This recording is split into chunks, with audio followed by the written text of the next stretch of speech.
topics and opinions expressed in the following show are solely those of the hosts and their guests and not those of W4CY Radio, its employees, or affiliates. We make no recommendations or endorsements for radio show programs, services, or products mentioned on air or on our web. No liability, explicit or implied, shall be extended to W4CY Radio or its employees or affiliates. Any questions or comments should be directed to those show hosts. Thank you for choosing W4CY Radio.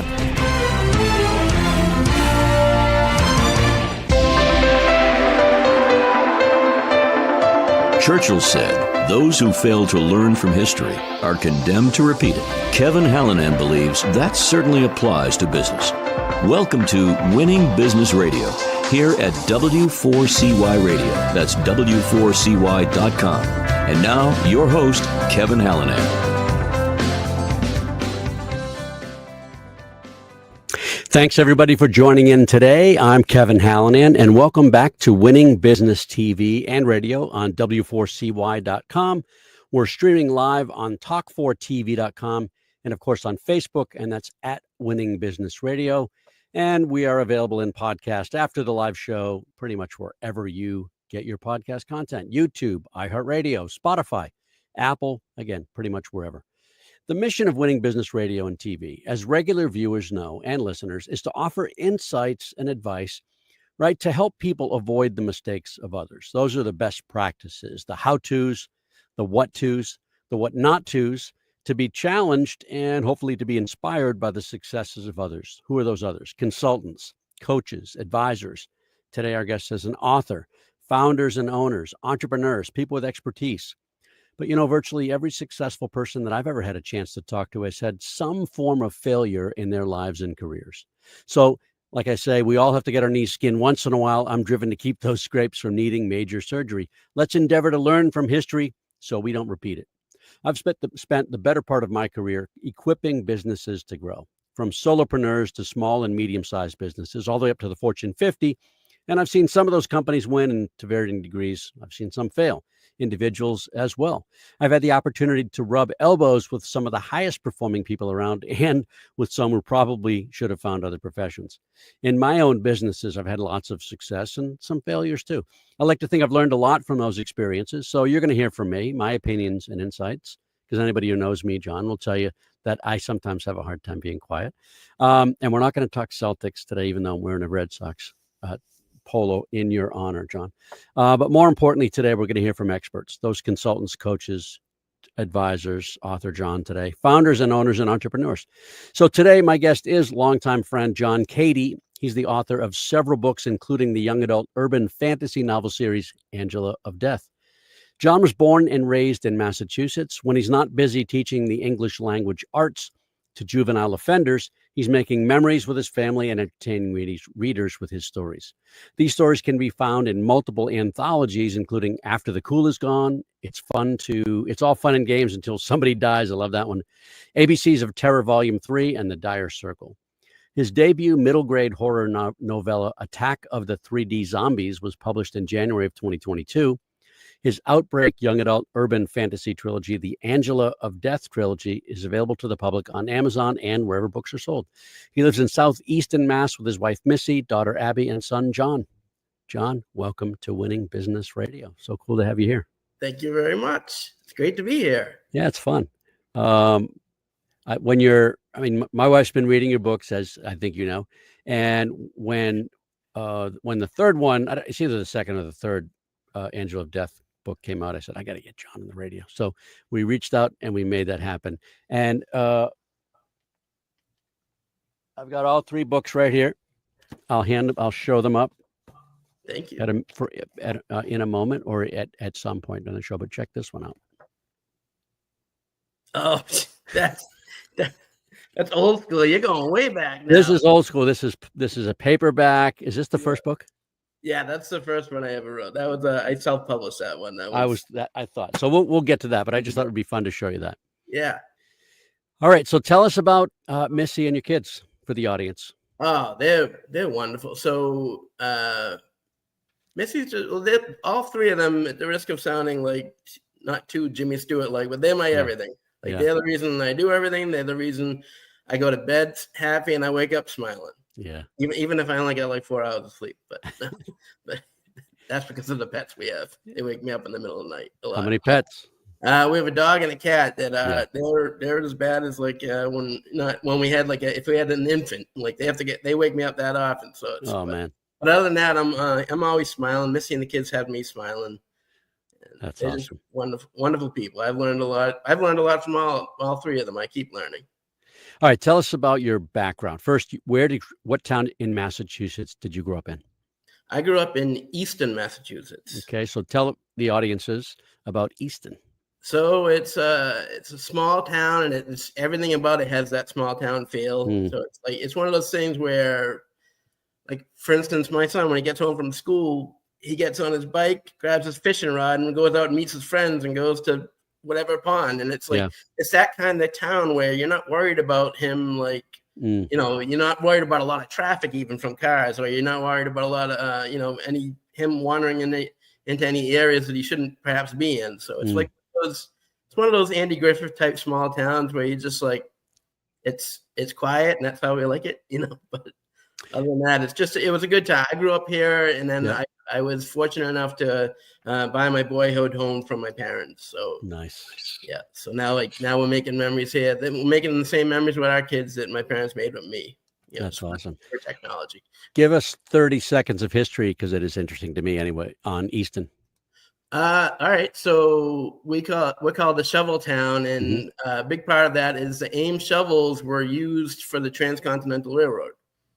Which I didn't actually, as embarrassing as it is, I didn't know that until about 5 years ago. And then I'm like, whoa, okay. I mean, everything in that area is named after Ames, right? Yeah. Ames High School, Ames Library.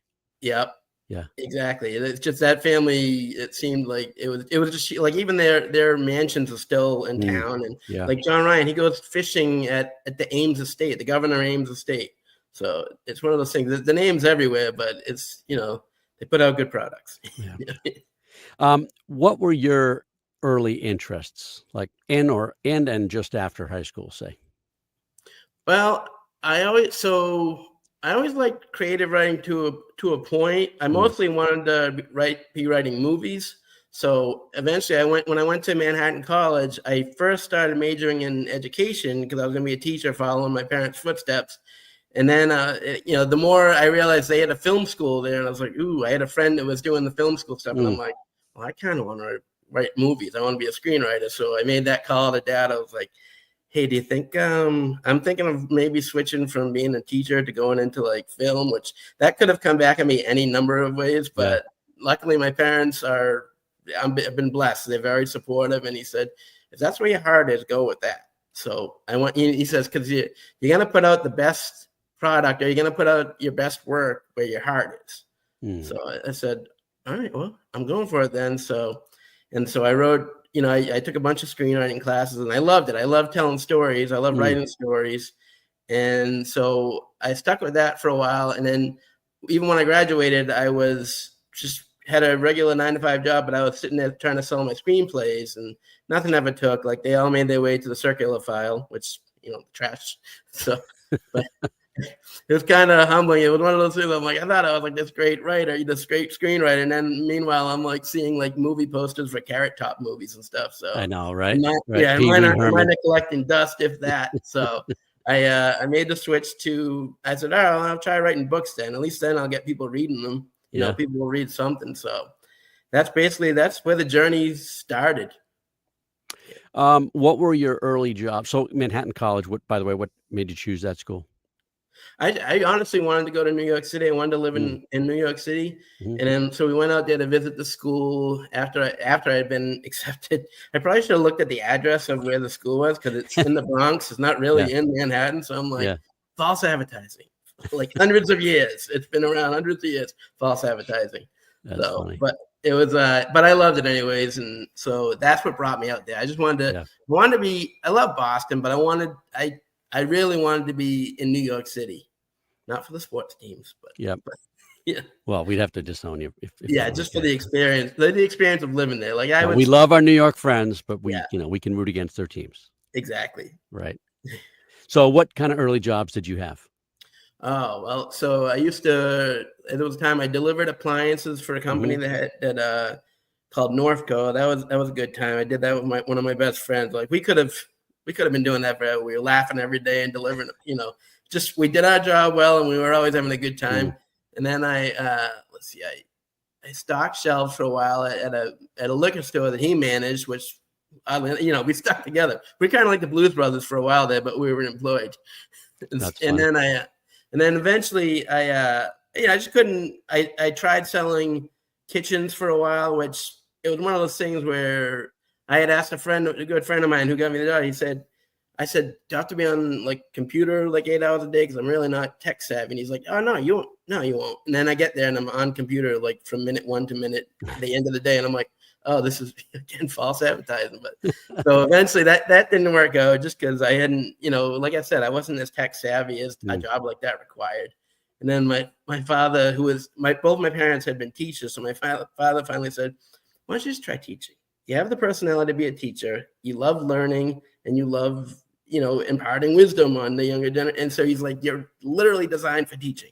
So I said, all right. So, and I went, I was a building sub for a few years in Easton at a school I actually went to. And so it's one of those things where I'm like, I do enjoy this. Even the little moments where when you're a sub, they don't really need you teaching them too much, but because it's just like hand out this work and then they'll do it and blah, blah, blah. But the times when the kids actually had the subs I had, they were like, they showed a movie. Yeah, the times, yeah, exactly. Rolled in the cart, But the times when the kids had questions, I was loving it. I was like, oh, this is great. This is, and I just kept coming back to that. So finally I said, well, I might as well take it a step further, get my teaching license instead of just being a building sub. And so that's where took off teaching English, taught in New Bedford for 3 years, teaching English.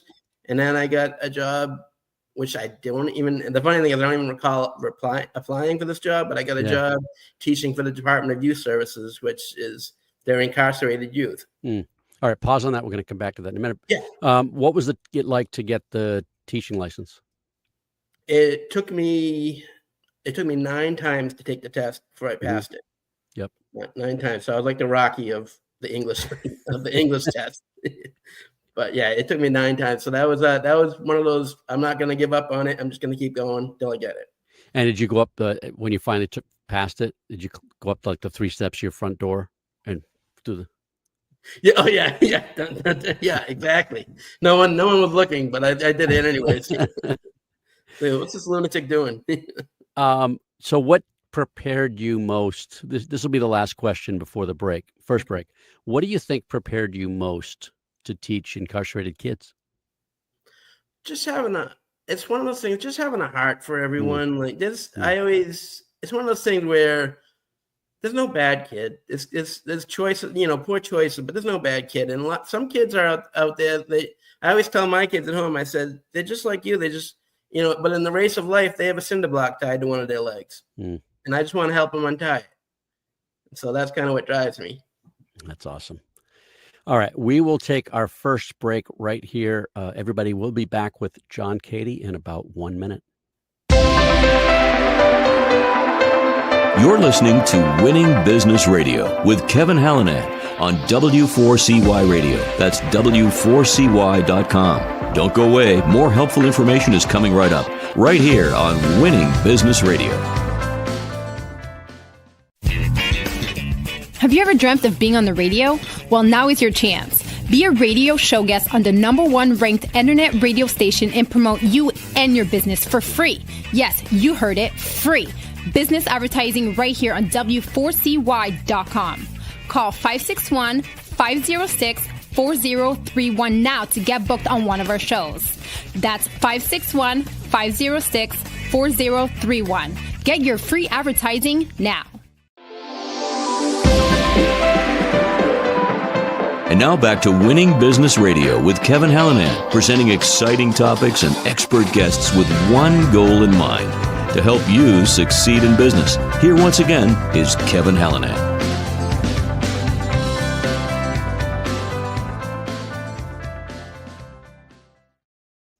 We're back with John Cady, author of many, many stories and books. And the series we're talking about now is Angela of Death, the trilogy.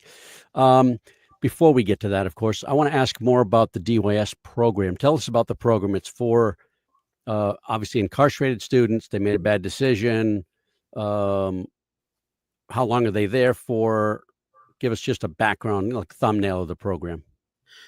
Okay, so I work in the detention aspect of it, one of the detention programs. So my students, they've been arrested for crimes they've allegedly committed, and they're awaiting trial.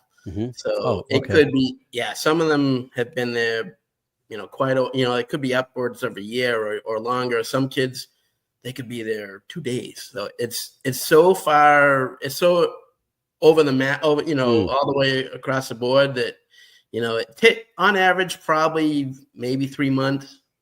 So my question is, how do you teach English to someone who may only be there 3 months?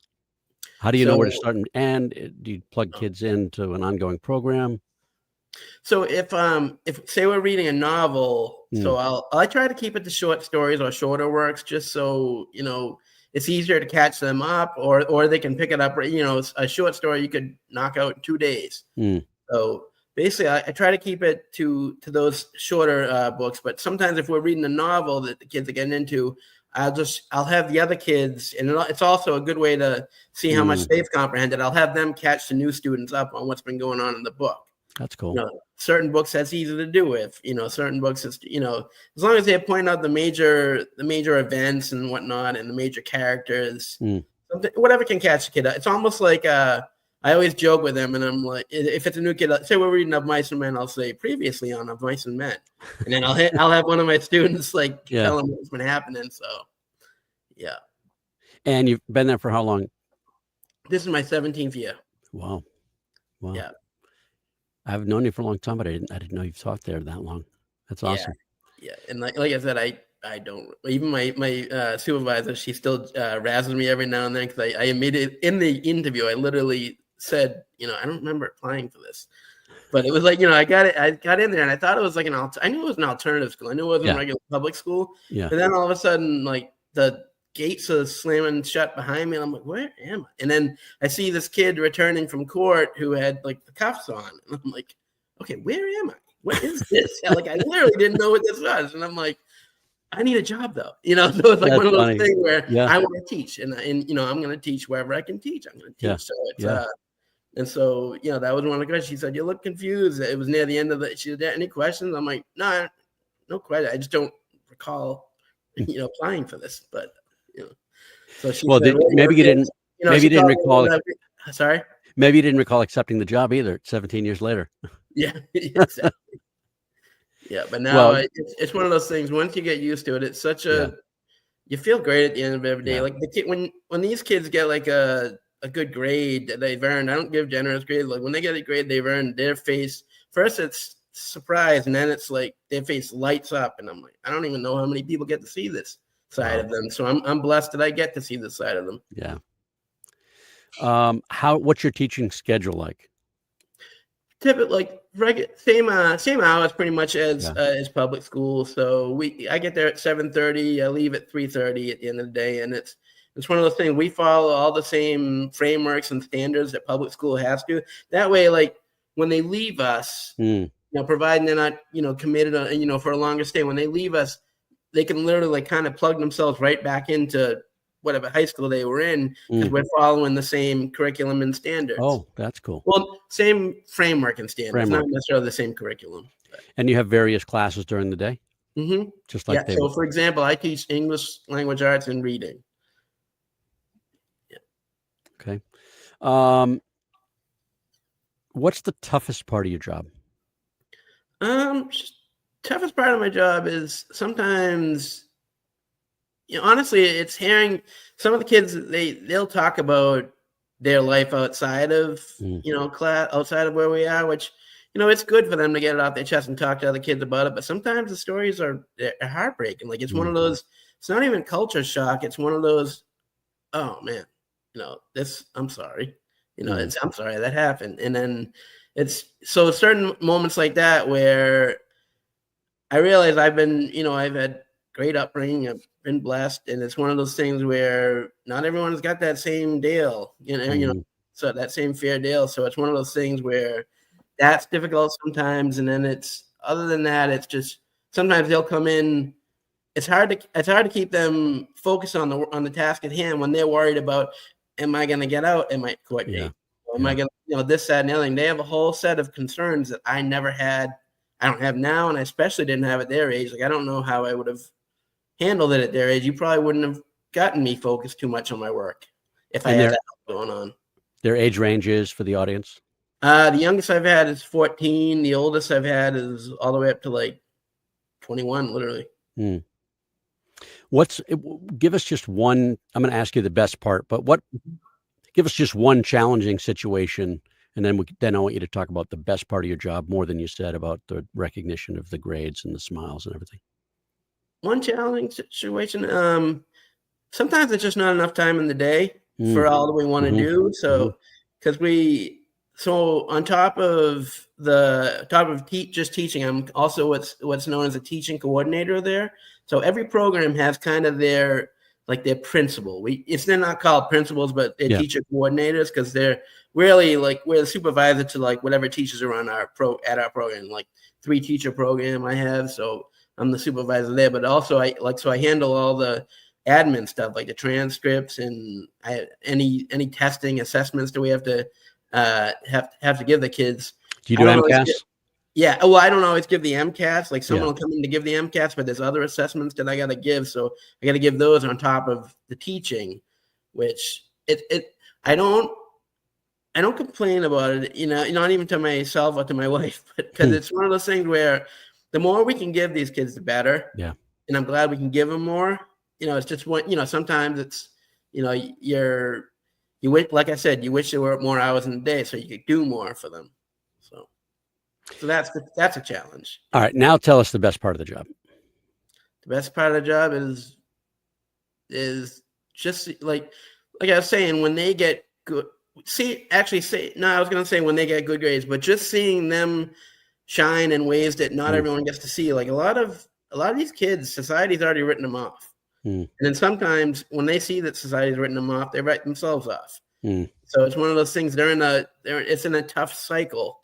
And so when I get to see them rooting other kids on to read, and all, that was one thing. One time there was a kid who didn't read at all, but all of his classmates were rooting him on to read. And when he was stumbling over words, they were helping him with the words. And they didn't have to do that. They never have to do that. But it's one of those things where when I get to see that, and it does happen a few times a week, stuff, not necessarily that specific thing, but things like that, I was like, ooh, I wish everyone could see this. Yeah. This is what I get to see, and now it's whenever I see, things on the news where, so-and-so got arrested or for something, I do, if it's a young kid, I do worry about them. Yeah. Even though they made a bad choice. I don't make excuses for their choice, nor do they. But, it's one of those things where, half the time, if it's a teenager, I know where they're headed. And I hope that whoever they're heading to cares as much about their job as I do, which I'm sure they do. A lot of the teachers for DYS definitely care about their job. Or find another job, right? In other words, they're there for a reason. Yeah. Yeah. When did you know you wanted to be, I don't know if the word is novelist, I'll say writer, but more than a screenwriter? More than a screenwriter is when I wasn't selling any screenplays. But you still had a passion to write. Oh, yeah. I love telling stories. And even those first, like the book that Staying After for Miss Jones, that book, there's a lot. It's heavy on the dialogue because I was coming fresh off of writing screenplays. Yeah. So, but I've always wanted to tell stories like that, and I wanted to write the movies. Maybe someday I will get back to writing a movie if they ever want to make a movie of the Angel of Death books. I'd love to write those. I could see that. Yeah. Where did you get the idea for Staying After for Miss Jones? That I was trying to write So before I wrote anything fantasy wise or anything, I was trying to write the next Catcher in the Rye. So Catcher in the Rye is a book I've read probably 14, 15 times. Yeah. So I've been chasing that book, trying to write like that. If I could ever write in that style or in that voice, then that's what I've been searching for all these years. So that was my attempt at that. And I also tried to write a new different style of writing that I hadn't seen before for that book. So if you ever open that book, it's written from, I believe this so far long ago now, but voices. There are at least 3 or 4 different voices, meaning characters. In that book, there's 3 different characters, and I wanted a story that just went all the way through one continuous thing, like almost like a relay race of narrators. So I did that, and then I was like, oh, that was kind of fun writing that way. And so that's kind of how the Angel of Death ones are written too. Like I wrote it in that style. But yeah, so the Staying After for Miss Jones, that was me. That was me trying to write my Catcher in the Rye, and that was me trying to trying something new with like a different way of writing books, hoping that would take off.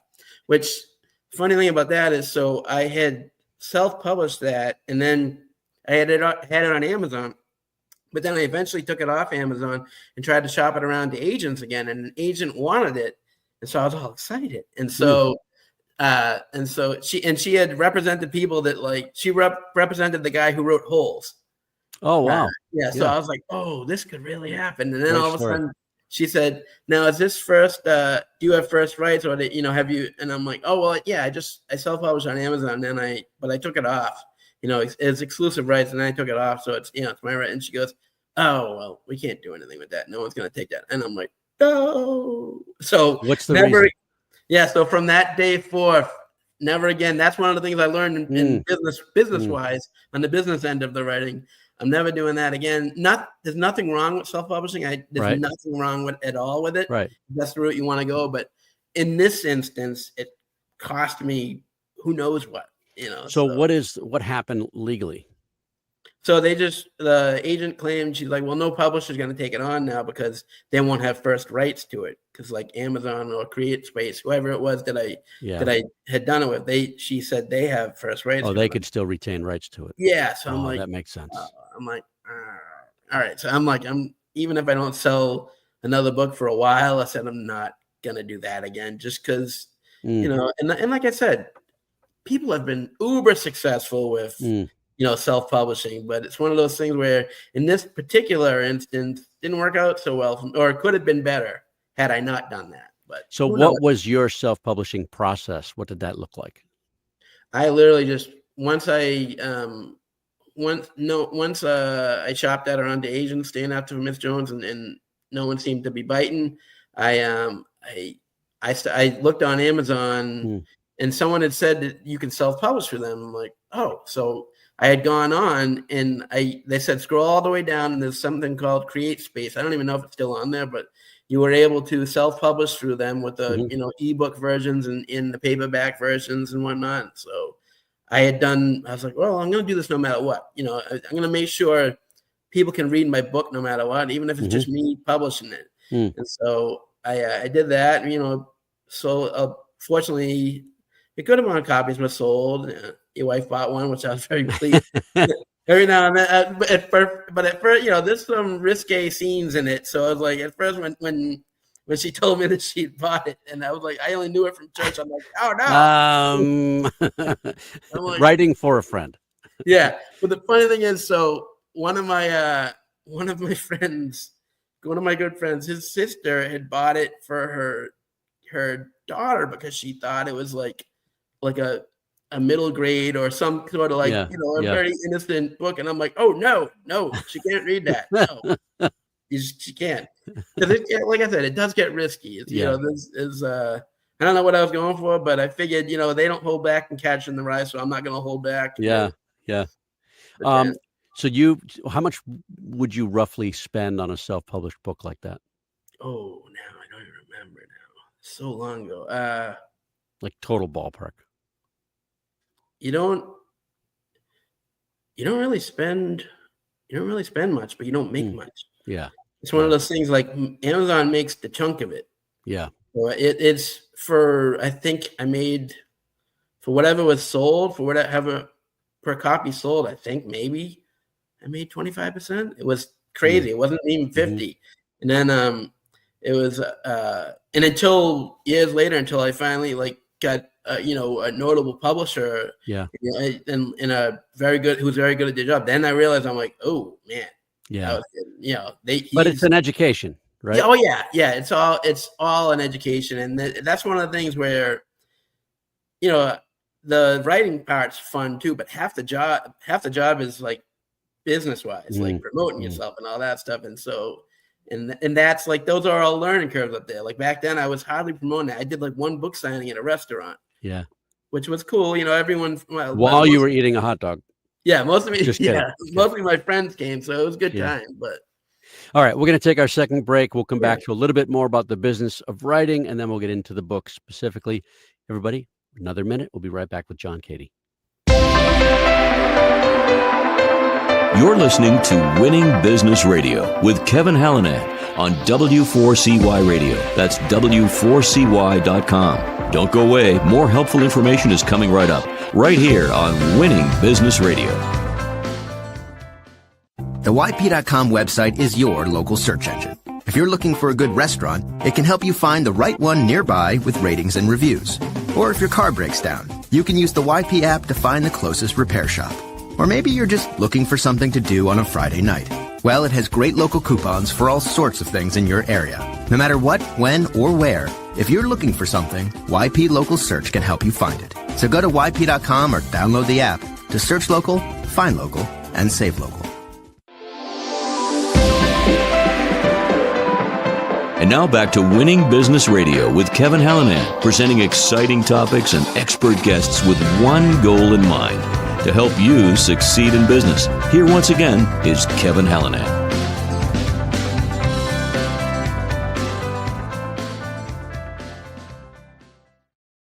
We're back with John Cady. He is the author of the series Angela of Death. We'll get to that shortly. So it's just the one book that you self-published?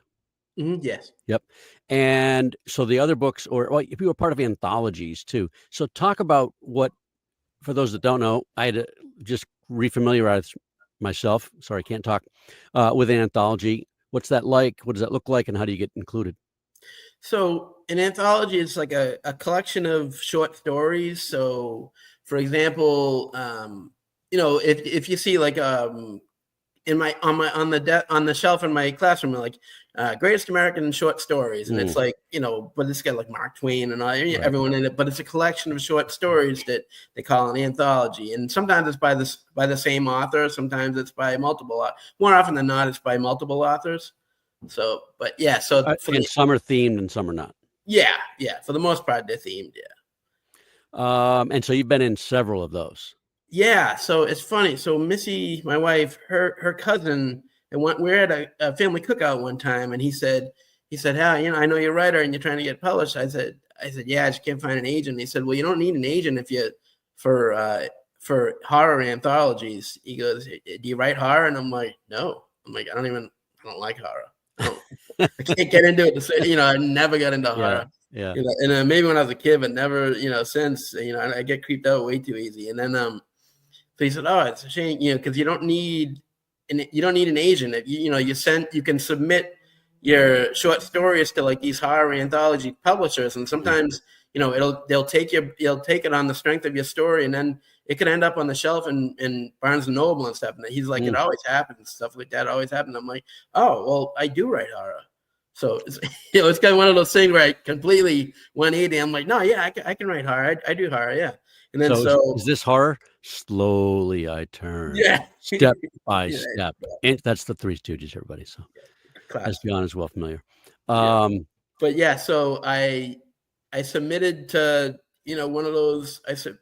First I gave it to my sister to read. My sister's my beta reader, which basically, for those unfamiliar with the term, she reads it, tells me if they're garbage, tells me what I need to work on, tells me if they're good. It's one of those things. Usually, fortunately, knock on wood, they're good stories. But so I sent her the horror one, the first one I was ever going to submit, and she said, "Oh, the writing's great, but you don't kill anybody." And I'm like, "Well, I don't want to kill anybody." And she's like, "Well, it's horror, so maybe think about that." So I'm like, so then from there on, I was like, the stories got like, they started getting accepted, but from publishers, but they got so dark that I'm like, ugh. I'm like, finally someone read it and they're like, that's you. And I'm like, it's not me. That's my character that I wrote. But I'm like, it's all fun and games until somebody dies. Exactly. And so, but basically, because of my involvement in getting published in those anthologies and joining the horror community, which horror community is great. Like, they all lift each other up. It's one of those things. I mean, I'm sure there are people who are trying to outdo the next guy, but there are also, I find a lot of people trying to help the next guy, which you don't see that in a lot of just show business in general, or if this counts as show business, what have you. But Entertainment. yeah, entertainment. Yeah. And so through that, I met my current publisher, Water Tower Hill Publishing. So I never would have had that conversation not taken place, and had I not gotten involved in that horror community, I never would have met the people who published Angel of Death. So which of your books was first professionally published? First professionally published was Attack of the 3D Zombies. Attack. Okay. And that was written. That's also D&T Publishing. I met them through the horror community, and so I said, I get a middle grade horror book, kind of like a Goosebumps. So define middle grade. Middle grade that's anywhere from, I think, like maybe 4th grade. I think they go up to 7th grade. Okay, yeah. Readers. So it's the middle readers. Good. Yeah. Yep. So tell us a little bit about that. So yeah, I said, do you ever? I had published a number of short stories with them, and I said, have you ever thought of do you ever accept middle grade horror? Because I've written like a Goosebumps style middle grade horror. And she said, the owner had said, funny you mentioned that, because we would like to go in that direction, also in that direction, not completely in that direction. So they published it, and that was my first taste of like any kind of success with the writing, because a lot of kids had bought it and enjoyed it like they did Goosebumps and whatnot. So that was I enjoyed writing that. And that got you the first private jet. Yeah. Oh yeah. And is that when you were writing the anthologies? Was that when you would consider yourself, I don't know what the word is, legit, right? A legitimate published author.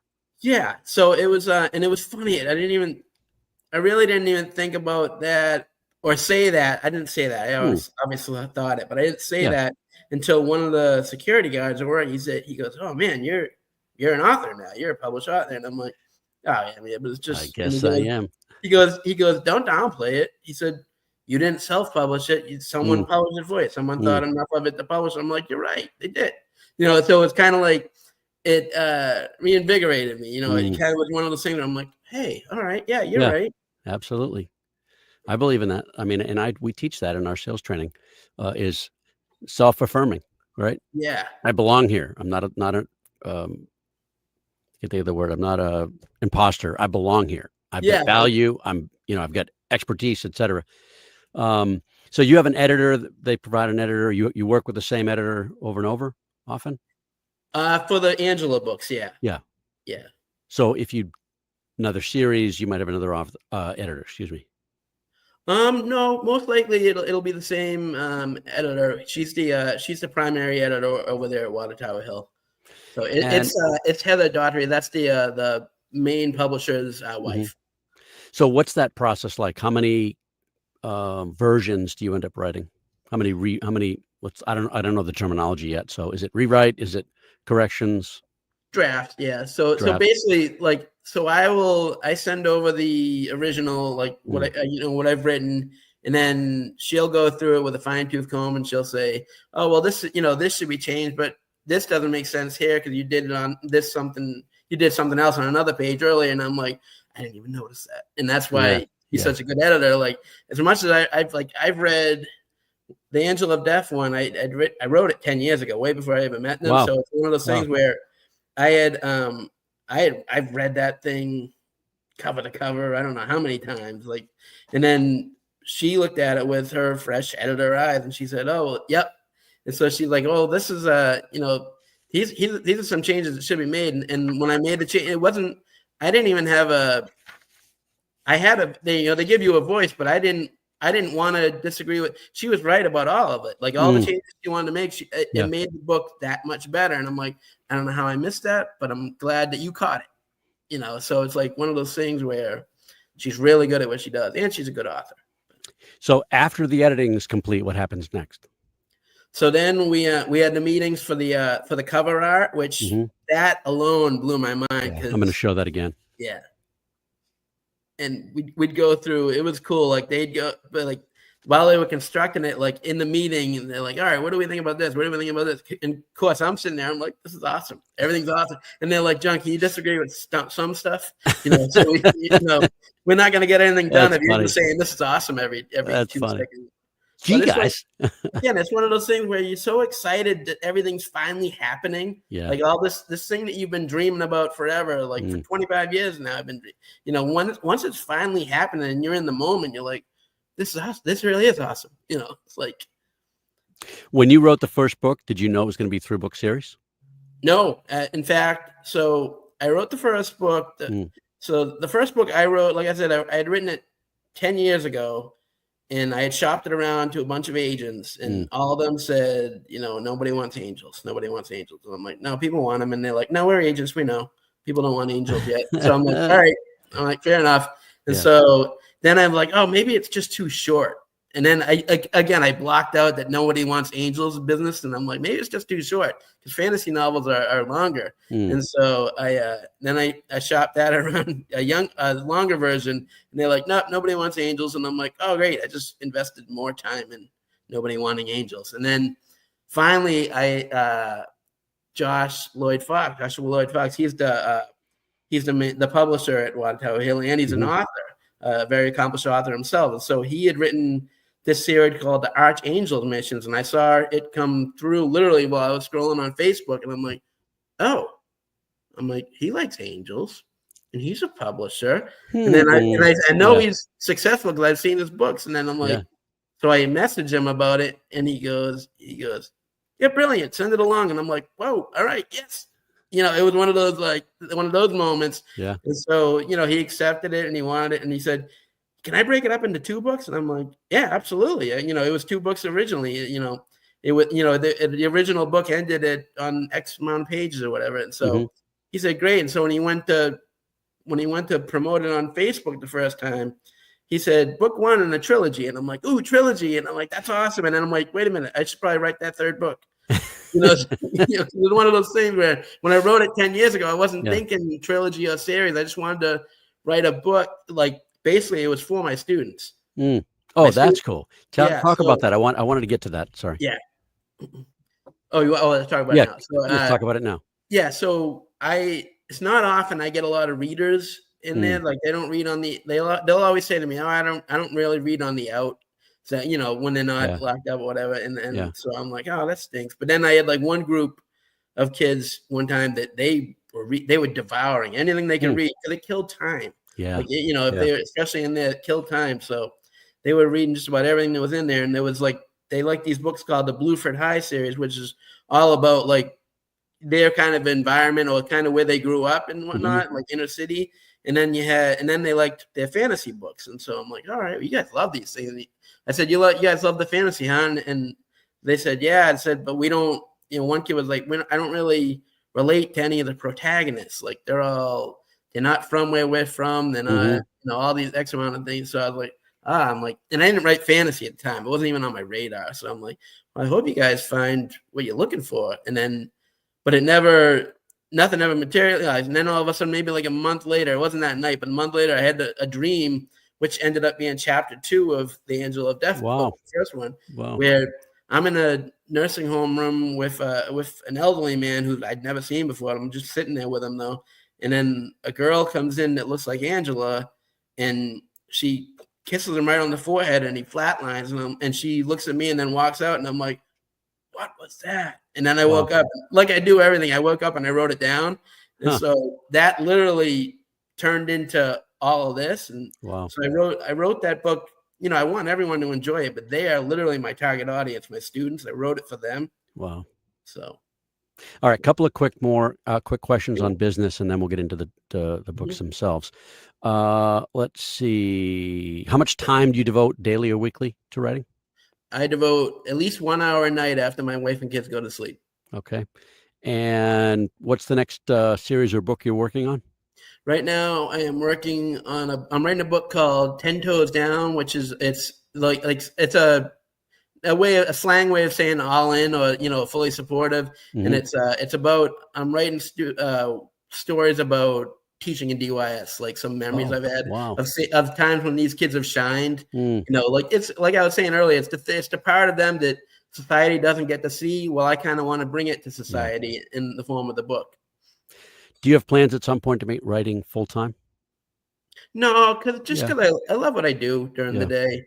I mean, I love that I get to do that during the day, and I love that I'm living my other dream right now, also of writing books and having them published. So I got the best of both worlds right now, and I never want to leave, because honestly, my students and my job, that's one of my biggest muse and inspirations anyway. Yeah. So Yeah. for me to leave that, it's just, I'd feel like not just like a phony, but I'd feel like, this is what I love. I love my job. Why would I leave it? And then, so, but it'd be great if the books got huge to the point where I could, but I still wouldn't.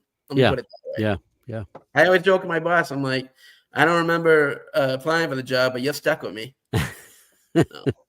All right. Tell us about the first book, Angela of Death.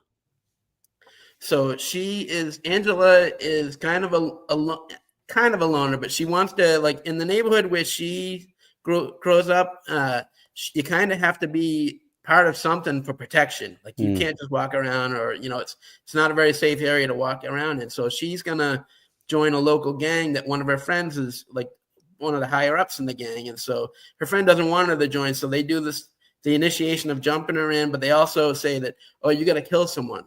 And so they're setting her up to like kill someone, but really it's like the gun's loaded with blanks. They just want to see if she would do it. They don't want her to do it. They don't want her in the gang, or her friend doesn't anyway. So she chickens out at the last second. She like, well, I'm glad you couldn't do it.